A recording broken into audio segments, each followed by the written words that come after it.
The truth about the Bible.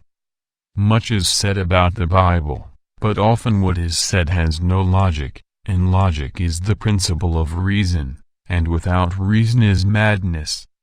Usually when one proves that something is crazy, many who call themselves followers of God quote a verse like that. For the wisdom of this world is foolishness with God. For it is written, He taketh the wise in their own craftiness. 1 Corinthians 3:19. Now is the above verse saying that reason is madness? Not, the text does not say that reason is madness, it says that the wisdom of the world is madness. The wisdom of the world is, for example, the leprosy vaccine, that is leprosy. This is not the wisdom of the world, this is the natural science linked to medicine.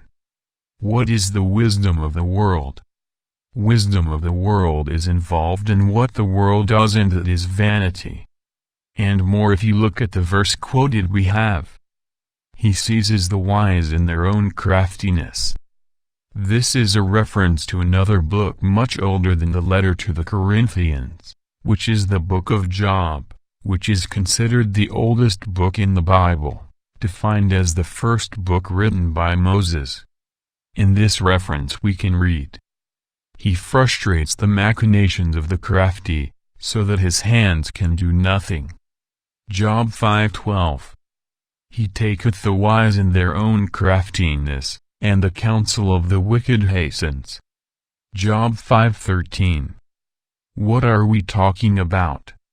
Of people who do not like the things that are linked to the improvement of life, but what is connected to destruction. And if we read correctly the verse in Corinthians and the verse in Job, we have, He seizes the wise in their own craftiness.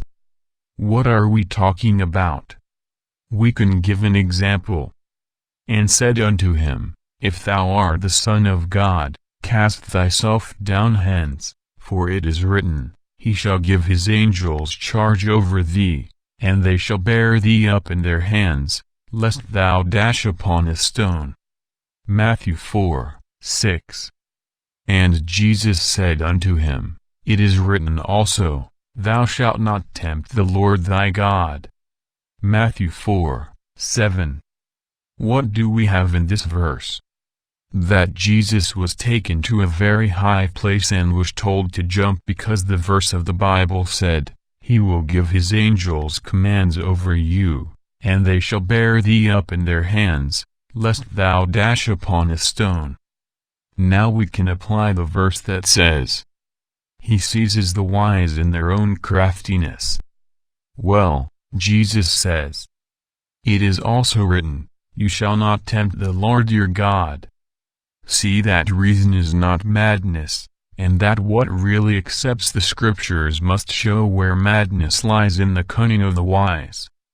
But is this what usually happens to those who have a religion?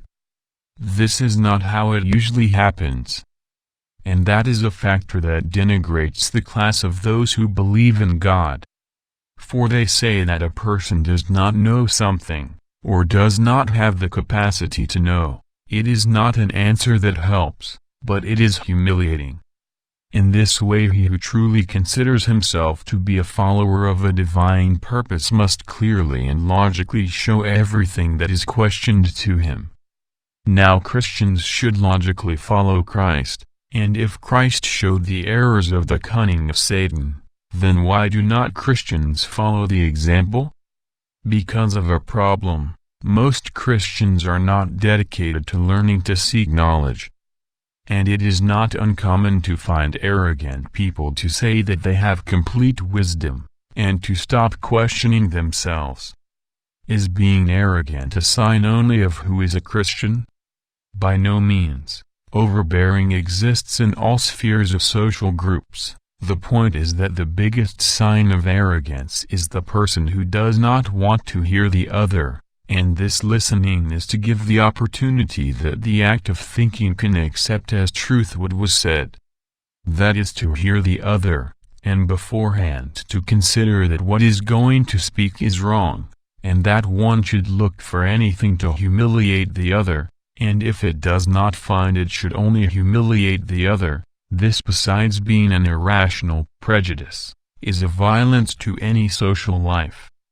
If this is not a good deed for any man on earth, imagine who is said to be a follower of a higher being.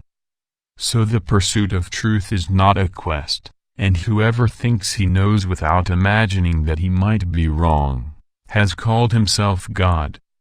And automatically by making God, he decides that any other is inferior.